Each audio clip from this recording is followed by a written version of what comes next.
Hello दोस्तों, मेरा नाम ऋषिकेश कुमार। मेरा चैनल मॉडलर क्लासेस में आपका स्वागत है। आज हम फिजिकल केमिस्ट्री में सॉल्यूशन चैप्टर का 20 महत्वपूर्ण प्रश्न लेकर आए हैं। इस वीडियो को स्टार्ट करने से पहले जो मेरे नए चैनल पर नए यूजर हैं वो पहले चैनल को सब्सक्राइब कर दें और बेल आइकन का दबा दें ताकि न्यू वीडियो का नोटिफिकेशन सबसे पहले आप तक पहुँचे। चलिए वीडियो को आगे बढ़ाते हैं। इसमें आज हम आपका 20 important objective question solution physical chemistry solution colligative property solution और कॉलिगेटिव प्रॉपर्टी दो बहुत ही इंपॉर्टेंट टॉपिक के बारे में आज हम डिस्कस करेंगे, जिसमें सॉल्यूशन का 20 महत्वपूर्ण और कॉलिगेटिव का ही दोनों मिला के 20 महत्वपूर्ण क्वेश्चन है। बिहार बोर्ड से रिलेटेड है दोस्तों, बिहार बोर्ड में पूछे जाने वाला सब सवाल है। चलिए आगे बढ़ाते हैं वीडियो को कुछ लेट किए हुए। सबसे पहला क्वेश्चन है the two solution having the same osmotic pressure are called. देखिए दो solution having same osmotic pressure are called. देखिए दो सॉल्यूशन है, दोनों सॉल्यूशन का ऑस्मोटिक प्रेशर सेम होगा। देखिए ऑस्मोटिक प्रेशर कहता क्या है, तो जनरली हम लोग जानते हैं कि ऑस्मोटिक प्रेशर पाई बराबर CRT को ऑस्मोटिक प्रेशर कहते हैं। इन जनरली पाई बराबर CRT को ऑस्मोटिक प्रेशर कहते हैं। देखिए पाई को से ऑस्मोटिक प्रेशर को पाई से डिनोट करते हैं। C जो है concentration of the solution in the term of molarity. R जो है यूनिवर्सल गैस कांस्टेंट, इसका वैल्यू 0.0821 और T जो है वो टेम्परेचर है। चलिए इसमें हम लोग पहला क्वेश्चन रखते हैं हाइपोटोनिक सॉल्यूशन। देखिए हाइपोटोनिक सॉल्यूशन होता है तो पाई 1 का वैल्यू दो सॉल्यूशन में पाई 1 ग्रेटर देन पाई 2 होता है। लेकिन आपको दूसरा क्या है, आइसोटोनिक सॉल्यूशन। आइसोटोनिक सॉल्यूशन में पाई 1 बराबर पाई 2 होता है। तो यही क्या कहता है दोस्तों, the solution having two solution having the same osmotic pressure. तो सेम ऑस्मोटिक प्रेशर यानी बराबर, यानी पाई 1 बराबर क्या है पाई 2, यानी ऑप्शन नंबर क्या होगा बी। आंसर क्या होगा दोस्तों बी। अब बी क्या होगा राइट आंसर। चलिए नेक्स्ट का आपको क्वेश्चन क्या होगा, आगे बढ़ते हैं। दूसरा, a solution is said to be hypotonic. अभी बताए कि हाइपोटोनिक क्या होगा, पाई 1 ग्रेटर देन पाई 2 को हाइपोटोनिक सॉल्यूशन कहते हैं। पाई 1 ग्रेटर देन पाई 2 को हाइपोटोनिक, पाई 1 बराबर पाई 2 को आइसोटोनिक, और पाई 1 लेस देन पाई 2 रहेगा तो समझ जाइएगा हाइपरटोनिक का। आप पाई को हम लोग किससे डिनोट करते हैं, ऑस्मोटिक प्रेशर से। यानी इसका भी आंसर क्या होगा दोस्तों, बी आंसर इज राइट होगा। चलिए अगला क्वेश्चन चलते हैं। Lowering of vapour pressure will be higher for. देखिए अगर वेपर प्रेशर निकालने के लिए कहे वो भी लोअरिंग का आता है, तो जिसका ये देखिए चारों ऑप्शन देखिए 0.1 m NaCl सॉल्यूशन है, 0.1 m यूरिया सॉल्यूशन है, सी ऑप्शन है m/10। अच्छा m/10 को भी हम लोग 0.1 m Na2SO4 सॉल्यूशन कह सकते हैं। अब अगला है नन। देखिए सब इसमें करना क्या है, लोअरिंग ऑफ वेपर प्रेशर से अब जब भी किसी टाइप का क्वेश्चन आए तो लोअरिंग ऑफ वेपर प्रेशर यानी आपका जिस भी मॉलिक्यूल का, जैसे सोडियम क्लोराइड इसमें है, सोडियम क्लोराइड है, यूरिया है, और फिर क्या है आपका सोडियम सल्फेट है, Na2SO4 है। देखिए दोस्तों यहाँ से क्वेश्चन एक और पूछ सकता है कि यूरिया का फार्मूला क्या होता है। यूरिया का फार्मूला होता है CONH2 का होल 2। ये देखिए यूरिया का फार्मूला है, CONH2 का होल 2 को हम लोग यूरिया बोलते हैं। अब देखिए इस सब में इसमें तीनों ऑप्शन में देखिए एक तो नन है, तीन ऑप्शन मेन ऑप्शन है। A 0.1 m NaCl, B 0.1 m urea, और C m/10 m Na2SO4। देखिए इसमें जिसका भी मॉलिक्यूलर वेट सबसे ज़्यादा होगा उसका लोअरिंग ऑफ वेपर प्रेशर क्या होगा, हाई होगा। उसका lowering of vapour pressure high होगा। देखिए तो सबसे ज़्यादा क्या होगा, तो सोडियम क्लोराइड का देखिए आपका होता है सोडियम का 23, क्लोरीन का 35.5, ये जोड़िएगा दोस्तों तो 58.5 आएगा, 58.5 आएगा। उस तरह से यूरिया का 60 आता है, यूरिया को जोड़िएगा तो टोटल 60 आएगा, और इसका जोड़िएगा तो टोटल 116 आएगा। तो सबसे ज़्यादा किसका आपका सी ऑप्शन का, यानी m/10 Na2SO4। लोअरिंग अगर जिसका लोअरिंग कहेगा हाई होगा उसका मॉलिक्यूलर वेट सबसे हाई होगा, ये देखना होगा इस क्वेश्चन में, यानी इसका ऑप्शन नंबर सी। अगला क्वेश्चन है which of the following is not a colligative property. देखिए कॉलिगेटिव प्रॉपर्टी अगर कहेगा तो कॉलिगेटिव प्रॉपर्टी पहले 4 प्रकार के होता है। पहला होता है RLVP, पहला होता है आपका RLVP, RLVP, जिसको हम लोग relative lowering of vapour pressure कहते हैं। दूसरा होता है elevation of boiling point, EBP, elevation of boiling point. तीसरा होता है आपका depression in freezing point, DFP। और चौथा होता है आपका ऑस्मोटिक प्रेशर। यानी आपको ये जो है कहने का मतलब कि आपका कॉलिगेटिव प्रॉपर्टी 4 प्रकार के होता है। पहला RLVP, दूसरा रिलेटिव लोअरिंग वेपर प्रेशर, तीसरा आपका डिप्रेशन इन फ्रीजिंग पॉइंट, और चौथा आपका ऑस्मोटिक प्रेशर। यहाँ क्वेश्चन क्या है, तो यहाँ क्वेश्चन है which of the following is not a colligative property. यानी RLVP कॉलिगेटिव प्रॉपर्टी है, RLVP कॉलिगेटिव प्रॉपर्टी है, ऑस्मोटिक प्रेशर भी बताया है, एलिवेशन ऑफ बॉइलिंग पॉइंट बताया है। आपको कॉलिगेटिव प्रॉपर्टी कौन नहीं है, तो कॉलिगेटिव प्रॉपर्टी आपका ए नहीं है, ऑप्टिकल एनर्जी। ऑप्टिकल एनर्जी अब आपको कॉलिगेटिव प्रॉपर्टी नहीं, यानी ऑप्शन नंबर ए इसका क्या है, सही। चलिए अगला क्वेश्चन। अगला क्वेश्चन देखिए, अगर आप लोग नए हैं मेरे वीडियो पर तो मेरे चैनल को सब्सक्राइब कर दीजिएगा और बेल आइकन को दबा दीजिएगा और मेरे वीडियो को लाइक कर दीजिएगा। ऐसे ही न्यू नोटिफिकेशन आपको मिलते रहेगा दोस्तों। चलिए वीडियो को फिर से आगे बढ़ाते हैं। एंड आइडियल सोल्यूशन ओबे। देखिए आइडियल सोल्यूशन किसको कहते हैं, तो आइडियल सोल्यूशन, देखिए आइडियल सोल्यूशन जब भी कहेगा तो राउल्ट्स लॉ के नियम को जो फॉलो करेगा वो आइडियल सोल्यूशन होगा।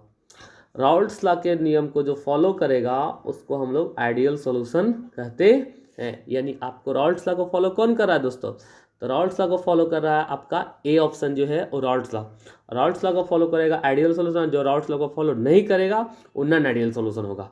यानी यहाँ ऑप्शन नंबर 5 का आंसर ए होगा। चलिए आगे बढ़ते हैं क्वेश्चन में। In case of ideal solution, देखिए आइडियल सोल्यूशन का 3 केस है।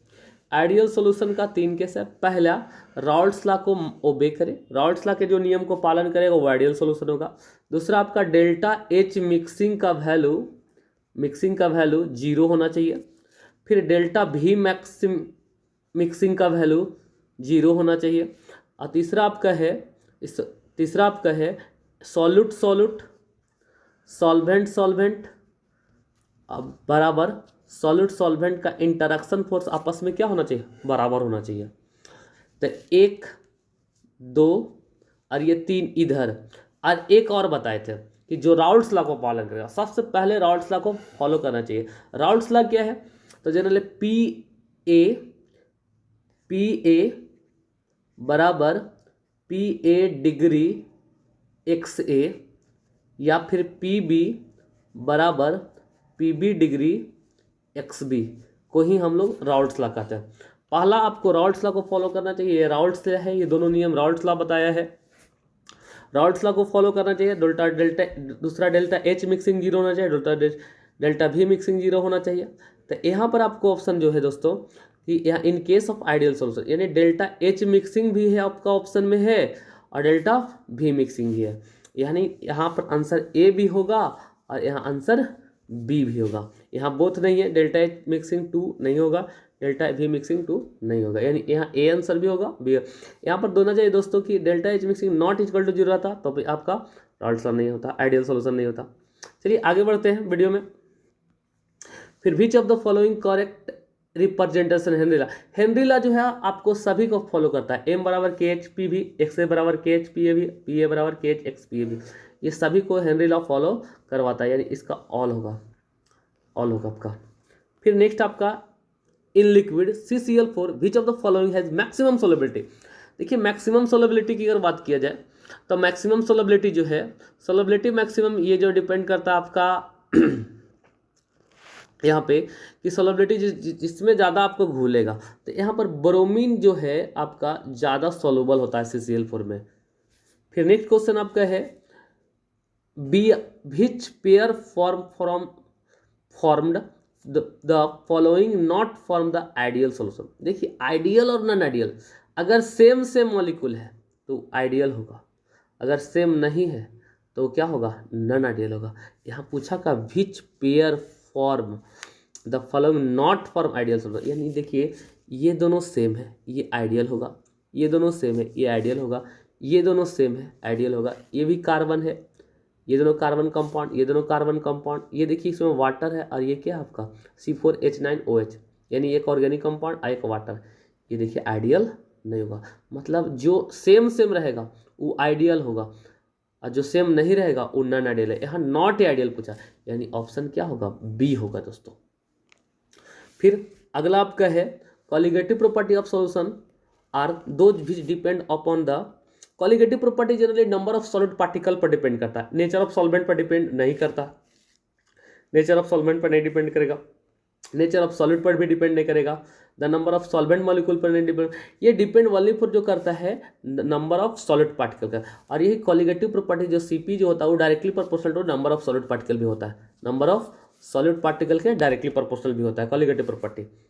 फिर नेक्स्ट क्वेश्चन में आते हैं अगला, blood has been found to be isotonic. देखिए ब्लड क्या होता है, ब्लड क्या होता है, आइसोटोनिक सॉल्यूशन होता है। तो देखिए हम लोग को यही कहना है कि ब्लड जो होता है जनरली नॉर्मल सलाइन सॉल्यूशन होता है। सलाइन देखिए ब्लड को हम लोग के शरीर से निकाल करके पाउच में ब्लड चढ़ाया भी जाता है, तो यही यहाँ पर से ब्लड के आइसोटोनिक है, लेकिन वो क्या है, नॉर्मल सलाइन सॉल्यूशन है। आइसोटोनिक है लेकिन ये क्या है, normal saline setting saline solution है। फिर नेक्स्ट क्वेश्चन है, a plant cell shrink with it is kept in, shrink मतलब सिकुड़ना होता है दोस्तों।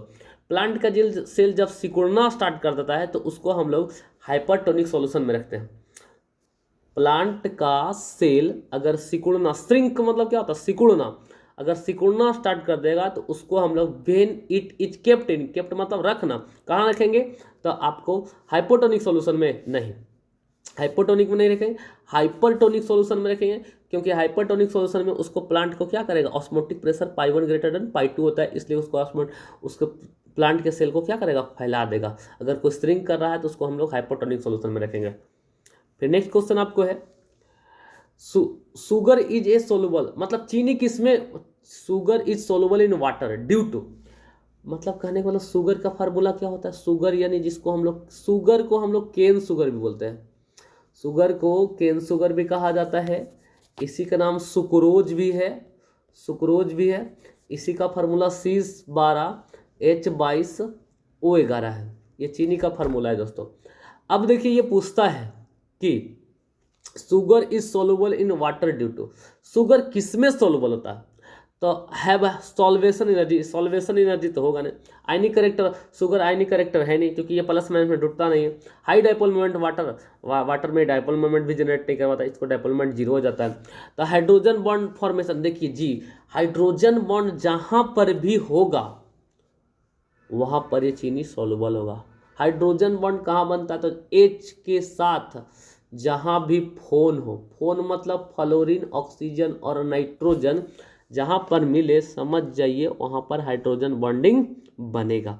यानी आपको कार्बन में क्या दिखाए थे, कार्बन के साथ ऑक्सीजन था, आपको हाइड्रोजन था, तो सोचिए हाइड्रोजन और ऑक्सीजन मिलकर हाइड्रोजन बॉन्ड बनाया होगा, इसलिए वो वाटर में क्या होगा, सोलुबल होगा। क्योंकि चीनी का शुगर का फार्मूला क्या होता है, C12H22O11।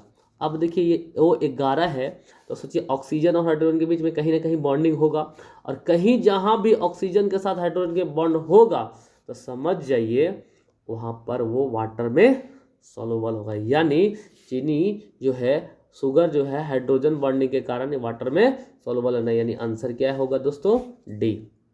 चलिए अगला क्वेश्चन की ओर बढ़ते हैं, want Hoff factor for 0.1 m ideal solution. Want Hoff factor क्या होगा, 0.1 m आइडियल सोल्यूशन का वांट ऑफ फैक्टर क्या होगा, तो 0.1 m आइडियल सोल्यूशन का वांट ऑफ फैक्टर जो होगा वो 1 होगा, 1 होगा दोस्तों। 0.1 m आइडियल सोल्यूशन का वांट ऑफ फैक्टर आपका 1 होगा, यानी दोस्तों बी आंसर है। Maximum freezing point following, maximum freezing point camphor, naphthalene, benzene और वाटर। C6H6 को हम लोग क्या कहते हैं, बेंजीन कहते हैं, H2O को हम लोग क्या कहते हैं, वाटर कहते हैं। और नेप्थलीन एक ऑर्गेनिक कंपाउंड है, नेप्थलीन एक ऑर्गेनिक कंपाउंड है। नेप्थलीन का अगर फार्मूला पूछता है तो नेप्थलीन का फार्मूला जो होता है आपको, नेप्थलीन का फार्मूला जो होता है, नेप्थलीन 2 गो बेंजीन होता है जनरली, 2 गो बेंजीन, इस तरह से आपको बेंजीन बना दीजिए, तो ये 2 गो जब बेंजीन होगा तो इसको हम लोग क्या कहते हैं, नेप्थलीन कहते हैं। अब नेप्थलीन का अगर फार्मूला की बात करते हैं तो नेप्थलीन का फार्मूला C10H8 होता है दोस्तों। नेप्थलीन का फार्मूला C10H8 होता है। और अगला आपका है कैम्फर। देखिए हमको इसे मैक्सिमम फ्रीजिंग पॉइंट बताते हैं, यानी मैक्सिमम फ्रीजिंग पॉइंट इसका कैम्फर का होगा दोस्तों, यानी ए आंसर। ज्वलनशील पूछेगा तो नेप्थलीन मारिएगा, अब बेंजीन और H2O दूसरा चीज है दोस्तों। आगे बढ़ते हैं क्वेश्चन में। अगला है 16 number question, the solubility of gas increase in liquid liquid which solubility. देखिए सोलबिलिटी किसी भी गैस का अगर इंक्रीज करता है, किसी भी गैस का अगर सोलबिलिटी इंक्रीज करेगा तो देखिएगा उसमें सोलबिलिटी अगर इंक्रीज करता है तो उसका टेम्परेचर जो है वो डिक्रीज कर जाता है। किसी भी सॉल्यूशन का अगर सोलबिलिटी ऑफ गैस का इंक्रीज करेगा तो समझ जाए उसका टेम्परेचर क्या हो जाएगा, डिक्रीज होगा। अब एक न्यूमेरिकल है और बहुत इंपॉर्टेंट न्यूमेरिकल है।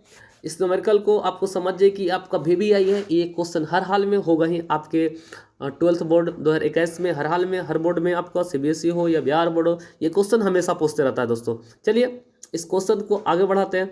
तो पूछता है 20 gram sodium hydroxide dissolve for litre of solution, what is the molarity of solution. देखिए मोलरिटी आखिर है क्या। तो मोलरिटी हम लोग कहते हैं कि मोलरिटी बराबर फार्मूला होता है number of mole of solute बटा volume of solution in litre. अब फिर नेक्स्ट बात है कि नंबर ऑफ मोल कैसे निकलेगा। तो नंबर ऑफ मोल बराबर होता है weight divided by molecular weight, weight divided by molecular weight. तो वेट कितना यहाँ पर दिया हुआ था 20, और मॉलिक्यूलर वेट निकालिएगा सोडियम हाइड्रोक्साइड का था 40 आएगा, यानी यहाँ पर ये कितना आंसर होगा, मोल 1/2। मोल देखिए आ गया 1/2। तब मोल के जगह पर हम लोग क्या लिख देंगे, क्योंकि मोलरिटी बराबर हम लोग जानते हैं कि Na बटा क्या होता है आपका, Na बटा आपका VL। तब मोल क्या आ गया था 1/2, और वॉल्यूम कितना दिया हुआ है 4 लीटर, तो कितना हो जाएगा 1/8, और 1/8 को 0.125 कहते हैं, यानी आंसर इसका दोस्तों 17 का आपका आंसर होगा ए आंसर होगा 17 का। फिर नेक्स्ट करते हैं द यूनिट ऑफ मोलरिटी। देखिए ये बहुत important question, unit of molarity पूछा। देखिए मोलरिटी का यूनिट पूछे तब मोल पर लीटर मांगिए, अब मोलालिटी कहेगा तब मोल पर केजी, और नॉर्मलिटी कहेगा तो इक्विवेलेंट पर लीटर होगा। यहाँ पूछा मोलरिटी, यानी इसका आंसर होगा ए। फिर नेक्स्ट आपका क्वेश्चन है इंडिपेंडेंस ऑफ टेम्परेचर। दो तरह का क्वेश्चन होता है, डिपेंडेंस ऑफ टेम्परेचर और इंडिपेंडेंस है। इंडिपेंडेंस मतलब आपको जो टेम्परेचर पर डिपेंड नहीं करेगा, तो नहीं करेगा जिसके पास वॉल्यूम नहीं होगा। तब वॉल्यूम यहाँ पर किसके पास नहीं है, तब मोलालिटी के पास वॉल्यूम नहीं है, यानी आपको ये टेम्परेचर पर डिपेंड नहीं करेगा। अगला mole fraction of, mole fraction is, mole fraction हमेशा क्या होता है, तो याद रखिएगा हमेशा ये इंपॉर्टेंट क्वेश्चन, मोल फ्रैक्शन हमेशा आपको लेस देन इक्वल टू 0 होता। अगर वीडियो अच्छा लगा हो तो लाइक और कमेंट कर दे। Thank you for watch the video and have a nice day. New video के लिए मेरे चैनल को फिर से सब्सक्राइब कर देगा जो अगर नए होंगे मेरे चैनल पर, तो और इसके बाद